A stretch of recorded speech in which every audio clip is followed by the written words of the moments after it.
Good evening. I'm Nima Rajan, and this is Forum Daily for Friday, October 21st. We begin tonight with new measures aimed at freezing the number of handguns in Canada, which went into effect today.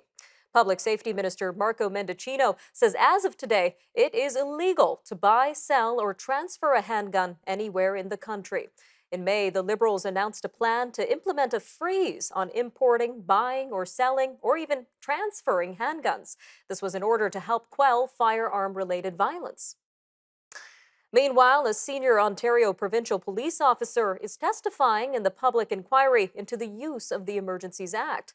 And he said that the Freedom Convoy protests could have ended without the use of the Emergencies Act. Superintendent Craig Abrams also says that his officers saw dysfunction in the ranks of the Ottawa Police Service, even from the early days of the protest. Mr. Abrams has told the commission that he expressed serious safety and logistical concerns, which were about several Ottawa police strategies throughout the Freedom Convoy protest in January and February. All right, well, on the West Coast, the Vancouver Police Department is highlighting how officers are being put into increasingly dangerous situations due to insufficient mental health supports. Sergeant Steve Addison says default policing is increasingly becoming the only reality for people who have neither a place to live nor the help they need for mental health. Sergeant Addison says police are seeing people who are living with this constellation of very complex social issues, which are not only making them unsafe, but making other people unsafe. Prime Minister Justin Trudeau told the House of Commons this week that mental health supports need to be stepped up. This so that police are not the sole providers of outreach in many situations. The former leader of the now defunct Canadian Nationalist Party has been sentenced to 1 year in jail after being convicted of hate speech. Travis Patron called for the genocide of Jewish people. This was in a video posted on the party's website and social media accounts beginning in 2019. He was convicted by jury at a trial in Estevan, Saskatchewan earlier this month. Moving to Alberta now, where the Premier is promising some rocky times ahead as she prepares to reorganize the way health services are run. Danielle Smith told the Edmonton Chamber of Commerce that it's going to be a bit bumpy for the next 90 days. Ms. Smith has promised to fire the governing board of Alberta Health Services. She has blamed AHS for botching the pandemic, and she criticized the agency for directing employees to be vaccinated for COVID-19. She said that led to needless vacancies and staff shortages. In the nation's capital, Ottawa Public Health is urging people to mask indoors and in crowded public spaces in its latest COVID-19 update. The health unit says levels of COVID-19 in Ottawa are high. This comes as it also reports its first influenza outbreak. The Ontario government lifted mask requirements across most of the province in June. Last week, it also quietly removed the requirement for visitors and caregivers when alone with a resident at long-term care homes. Back in the West, First Nations and environmentalists seem to be angry at the federal and British Columbia governments. This is because they continue to snub requests for a joint investigation of cross-border contamination from coal mining. Since May, the International Joint Commission has been asking Canada to join with the Americans in an investigation of the Elk Valley contamination issue. The Elk Valley has long struggled with selenium contamination from coal mines that were owned by Teck Resources. On the East Coast, complaints are still rolling in about the way Prince Edward Island is handing out financial relief to those affected by post-tropical storm Fiona. The Canadian Red Cross says it can handle responding to 400 households a day, but those in long lineups say there are simply not enough appointments to keep up. Local residents say the program has left them feeling confused and frustrated. This is mainly because of how long it takes to process a claim. All right, taking a look at the latest data on retail sales now, which analysts indicate points to significantly weaker consumer spending in 2023. Statistics Canada says sales edged up 0.7% in August to $61.8 billion. But its preliminary estimate is suggesting retail sales fell 0.5% in September. StatsCan cautions that the figure will be revised, but Andrew Grantham of CIBC Economics sees it as a sign that the Canadian consumer appears to be surviving high inflation and rising interest rates, but is no longer thriving. The Toronto Raptors will look to build on a season-opening comeback victory over the Cleveland Cavaliers. This will be when they head to Brooklyn to take on the Nets tonight. Forum Daily's weekly energy update is up next, so stay with us. We're going to hear from Dan McTeague from gaswizard.ca.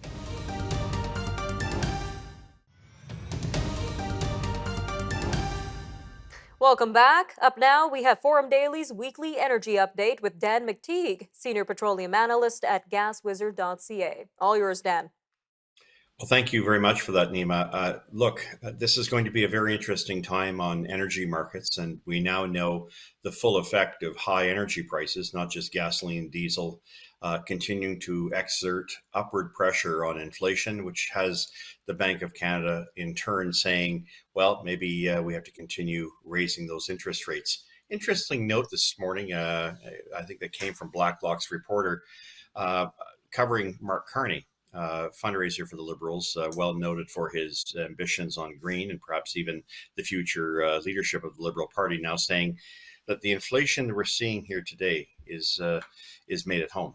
In other words, the idea that somehow this is the result of wars or other factors or post-COVID turbulence is not really the case. So it'll be interesting to see how that plays out. But we have been saying here at Canadians for Affordable Energy for some time that the federal government's move to try to increase taxes, regulate this industry, prevent the world from getting what is the cleanest oil and gas available in the world using the ESG rankings, has significant and I would frankly, I'd argue, disastrous potential economic consequences for Canada. We're going to see those in the days to come.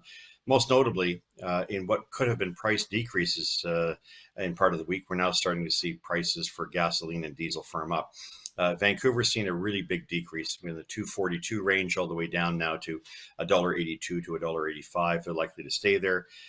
In Alberta, look for gas prices to moderate a little bit more, now pushing well below $1.60, maybe towards the $1.55 range.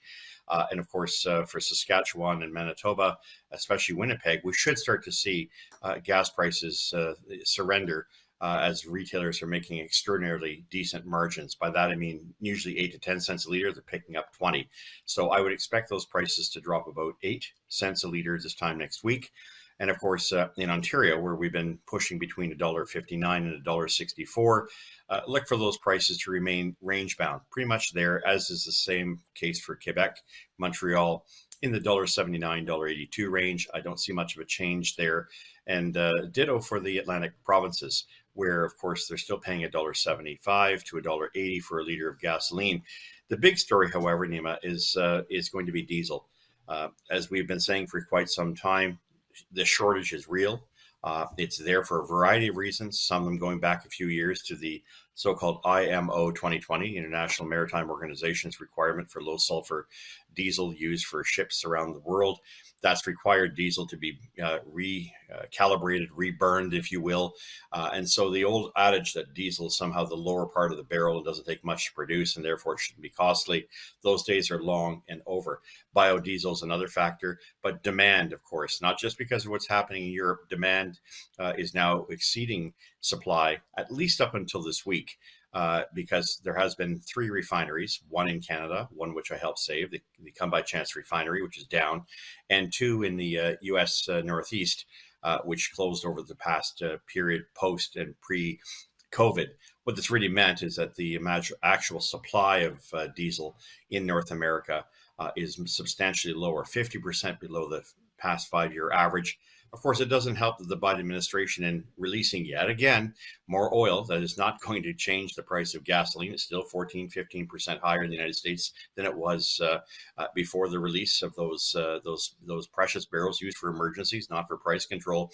It looks like the release had a lot to do with heavier oil. Those heavy slates of oil are used by refiners to create diesel.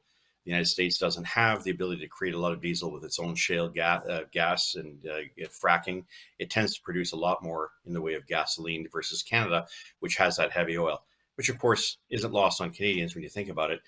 The Americans are looking to drain 1 million barrels a day from that strategic reserve, which is now less than half of what it was just a year ago. And yet they decided to turn their back on the biggest reserve that they can rely on. That'd be the Canadian oil sands and of course, the Canadian oil picture.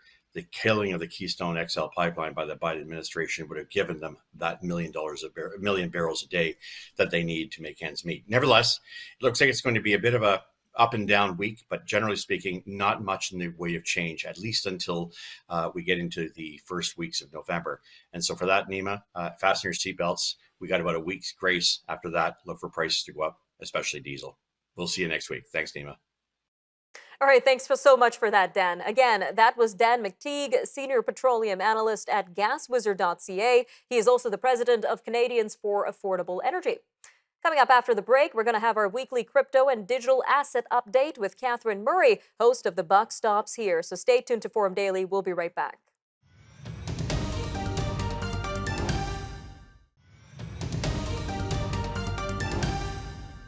Welcome back. Up now, we have Forum Daily's weekly crypto and digital asset update with Catherine Murray, host of The Buck Stops Here. Take it away, Catherine. Hello, everyone, and welcome to your weekly crypto and digital asset update. I'm Catherine Murray. Well, we have seen relatively flat pricing within the cryptocurrencies this week, which is quite interesting given the fact that we've had a lot of volatility in the equity markets. We had two huge days to start the week, Monday and Tuesday, in the North American equity markets, up by about 2% or so.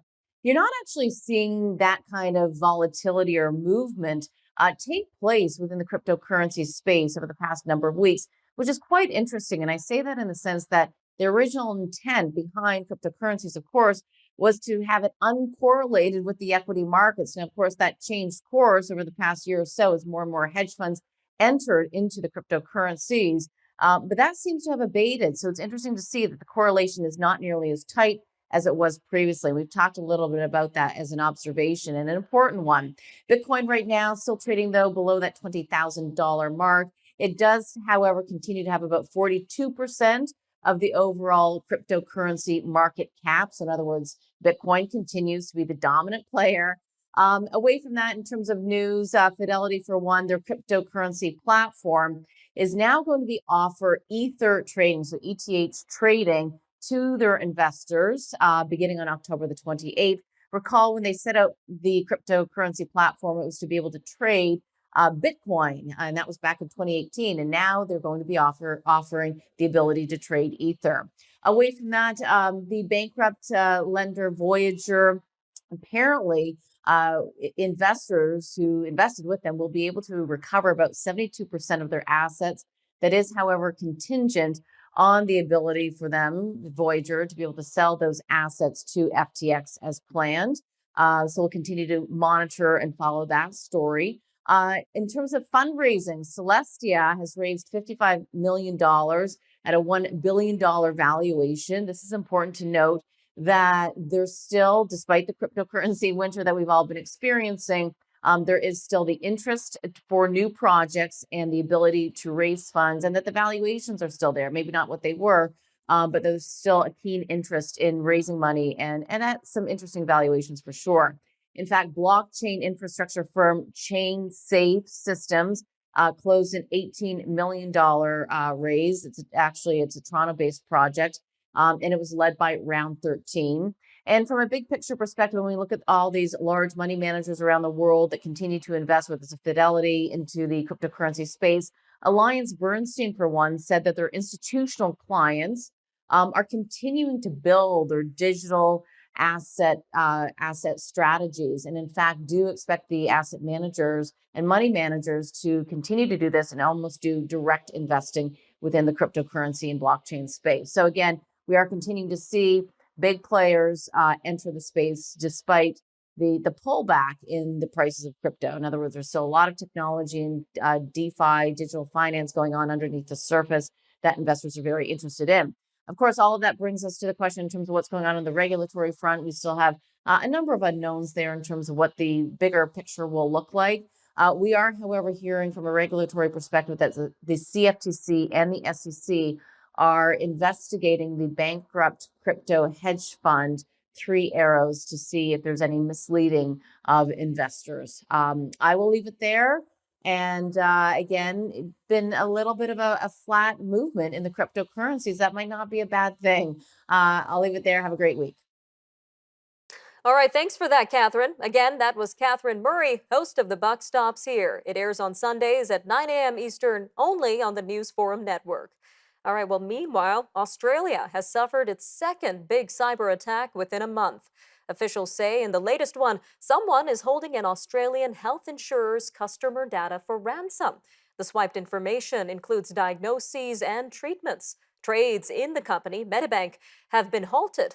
The breach comes weeks after a cyber attack on the telecommunications company Optus, which exposed the personal data of nearly 10 million customers. Elon Musk reportedly plans to lay off most of Twitter's workforce if and when he becomes owner of the social media company. The Washington Post reports that Mr. Musk told prospective investors in his Twitter purchase that he planned to cut nearly 75% of the company's employee base of 7,500 workers. Twitter and a rep for Mr. Musk's lawyer, Alex Spiro, did not immediately respond to messages seeking comment. But already, experts, nonprofits, and even Twitter's own staff have warned that pulling back investments on content moderation and data security could hurt Twitter and its users. Stay with us, Forum Daily. We'll be right back after a short break. Stay tuned.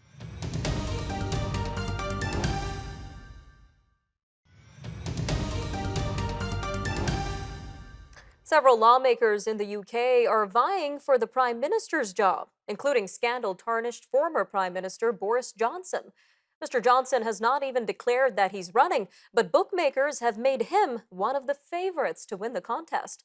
It would be an astonishing comeback for a polarizing figure who was forced out just over 3 months ago amid a wealth of ethics scandals. Labour leader Keir Starmer accused the Conservatives of presiding over a revolving door of chaos. All right, well, meanwhile, the fighting around Ukraine's nuclear power installations and Russia's nuclear threats have reignited Cold War fears in Europe. Poland has recently worked up a plan to distribute iodine tablets, which offer some protection from radiation exposure. This while carrying out an inventory of the shelters it has to protect its civilians. The period of peace following the collapse of the Soviet Union resulted in civil protection plans falling out of practice. This with many old bomb shelters converted into museums that offer no real protection. Turning to moves by the UN Security Council, which has unanimously voted on a resolution demanding the immediate end to violence and criminal activity in Haiti. The vote also imposed sanctions on a powerful gang leader. His gang has blocked a key fuel terminal, leading to severe shortages. The U.S. and Mexico had delayed a vote on their resolution from Wednesday, and they made several revisions in hopes of gaining more support.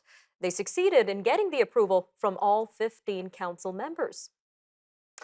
All right, well, this comes as the Deputy Secretary General of the United Nations spoke on the trampling of women's rights and deeply ingrained misogyny. She says they are connected in many ways to today's global challenges, conflicts, and increasing assaults on human rights. Amina Mohammed spoke to a UN Security Council meeting on women, peace, and security yesterday. She said that, quote, despite decades of evidence that gender equality offers a path to sustainable peace and conflict prevention, we are moving in the opposite direction. She urged the world's nations to call out misogyny and challenge the social, political, and economic structures that sustain it. All right, turning to Italy, where Giorgia Meloni has formed the new ruling coalition. This means that the country has its first far-right-led government since the end of World War II. A presidential palace official announced that Premier Meloni, who will be the first woman to hold that office, will be sworn in with her cabinet on Saturday. Ms. Meloni's Brothers of Italy party, with neo-fascist roots, was the top vote-getter in last month's national election. Meanwhile, officials say Pakistan's Elections Commission has disqualified former Prime Minister Imran Khan from holding public office for 5 years. Now, this comes after finding out that he had unlawfully sold state gifts and concealed assets as premier. The decision is likely to deepen lingering political turmoil in Pakistan. Steve Bannon, a longtime ally of former President Donald Trump, has been sentenced to serve 4 months behind bars. He was convicted of defying a subpoena from the House panel, which was investigating the January 6th insurrection at the U.S. Capitol. The 68-year-old was convicted in July of 2 counts of contempt of Congress, one for refusing to sit for a deposition and the other for refusing to provide documents. The widow of a former University of Southern California football player who died at 49 is taking her case on his death to a Los Angeles jury. Alana G. is player suing the NCAA for failing to protect her husband from repetitive head trauma. Opening statements were scheduled today in what could be a landmark case. Mrs. G says he took enough serious blows to the head to develop a degenerative brain disease that led to his death. The NCAA says his mental decline was from years of hard drinking. The president of Argentina is objecting to allegations of corruption leveled by a contestant in the local version of the reality show Big Brother. The contestant, Walter Santiago, did not provide any evidence to support his allegations that he repeatedly bribed the president. The president's lawyer has threatened legal action unless the allegations are retracted. And speaking of Big Brother, the works of George Orwell are coming to the U.S. online publishing platform Substack. On October 28th, the Orwell Foundation will launch Orwell Daily, which will serialize a portion of the author's famous books and other writings. Orwell Daily begins with his debut Down and Out in Paris and London, which is Orwell's expose of poverty in 2 of the world's wealthiest cities. All right, I'm Nima Rajan, and that'll do it for your look at national and international news for today. Remember, for more news on demand, you could always visit our website, thenewsforum.ca, and make sure to visit our social media handles on Facebook, TikTok, Instagram, and Twitter. Take care, Canada. Thank you so much for watching, and we'll see you next time on Forum Daily News.